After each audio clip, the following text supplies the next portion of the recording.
Arkadaşlar bugün elektriklerimiz yok. Akşam 8'e kadar da olmayacağı için ben şimdi pek görsel bir sunum sunamayacağım da size projeyle ilgili kısa bir bilgilendirme yapayım. Fazla yormayacak şekilde. Burada boş yerlerimiz var. İsterseniz geçin oturun. Ya projenin ne kadar görselleri zengin olsa da burada hani bizim yapmaya çalıştığımız bir şey var. Bizim asıl hedeflerimiz nedir? Neyle uğraşıyoruz? Bunu ben kısaca anlatmak istiyorum. Arkadaşlar hemen kısaca dinlersek biraz şöyle gelebilir miyiz? Burada boş yerler var.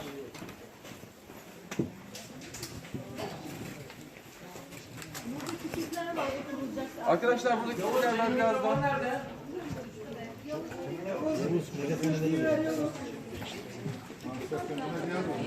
Bunda olmaz mı? Ben sevginin olduğunu bilen bir insanım. Efendim Hazreti Peygamber'den ya da daha doğrusu şöyle söyleyeyim. 6 yaşında doğduğumda komünistsin dediler. 7 yaşında dedem cami imamıydı, gel oğlum Kur'an'ı öğreteyim dedi. Efendim söyleyeyim, 10 yaşıma geldiğimde Mao'yu öğrendim ben. Neyi?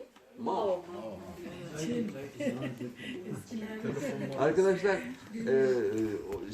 lise yıllarında 12 Eylül darbesi falan yaşandı derken ben Fakir Baykurt'un kitaplarını, Marx'ın kitaplarını kaçak okumaya başladım. Çünkü yasaktı. Yasak ya. Yasak.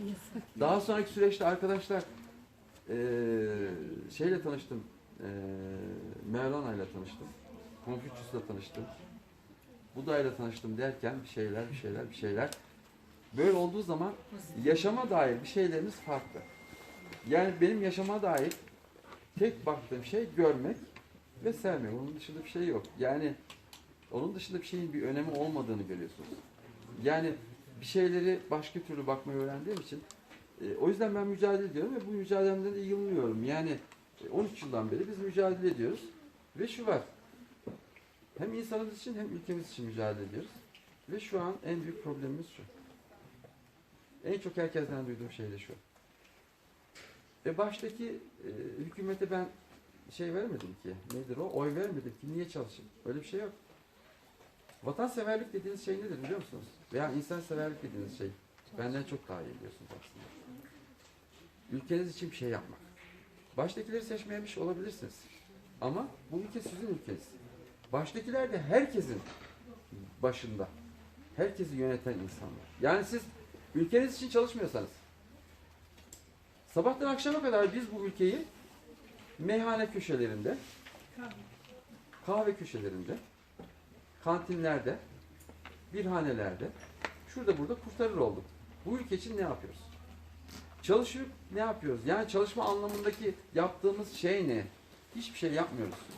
Bazen ben üniversitelere, konferanslara gidiyorum. Yok ki bir şey. Yani artık insanlar bir şeyler yapmasının farkındalığına varmak zorunda. Öyle bir sıkıştırılmış durumdayız ki. Ülkemiz gerçekten çok ciddi anlamda sıkıştırılmış durumda. Sağından, solundan, ötesinden, berisinden. Bu ülkenin çalışmaya ve üretmeye ihtiyacı var. Bu arada ardıç ağacını biliyor musunuz? Evet. Ardıç ağacı nedir biliyor musunuz arkadaşlar? Biz ardıç ağacı olmaya çalışıyoruz. Ardıç ağacı dayanmanın simgesidir. Direnmenin simgesidir. Ama direnirken yok olmayan tek ağaçtır. Varlığını hep sürdürür. Neden biliyor musunuz? Dayanıklılığı neye borçludur biliyor musunuz? Vücudunda metil salisilat diye bir madde var. Asetil salisilik asitin ön maddesi. Aspirin. Evet, aspirin. Yani o yüzden insanlar sürdüğü zaman şifadır. Ağrılarını keser. Ve bir ağaç düşünün ki dalları kırılmasın diye metil salisilatları o kıvrım bölgelerinde ve uç kısımlarında biriktirir. Acı çekmemek için. Acı çekmediği için dalı kırılmaz. Lifler uzar ve dallar aşağıya kadar iner. Altında bir hayat oluşturur. Sadece kendini kurtarmakla kalmaz. Çevresini ve altında kurtarmaya çalışır. Yani herkes için bir yaşam alanıdır o. Biz ardıç ağacı olmaya çalışmamızın sebebi bu. Ve arkadaşlar ihtiyacı kadar tüketir. Siz onu götürüp suyun başına dikseniz aynı büyüklüktedir. Dağın başında da aynı büyüklüktedir. Yani şımarmaz. Yani siz ne veriyorsanız verin o ihtiyacı kadar tüketir. Aslında bu ülkenin ardıç ağacı olmaya ihtiyacı var. Sağlam, çalışkan ve sonuna kadar dik olarak ayakta kalabilecek O yüzden ardıç ağacı olmaya çalışıyoruz. Olabildiğimiz ölçüde. Arkadaşlar, özellikle bizim son yıllardaki gerçekleştirilmiş proje.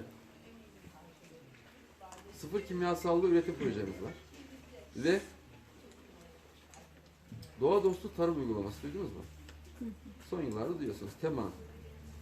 Bizim 13 yıl önceki projemiz. Yani ninelerimiz, dedelerimiz zamanındaki tarım uygulamasıdır. Biz bu ilk Ben derneğimiz adına, sizler adına kendimizin yaptığı ufak bir hediyeyi Öztürk hocama armağan etmek istiyorum.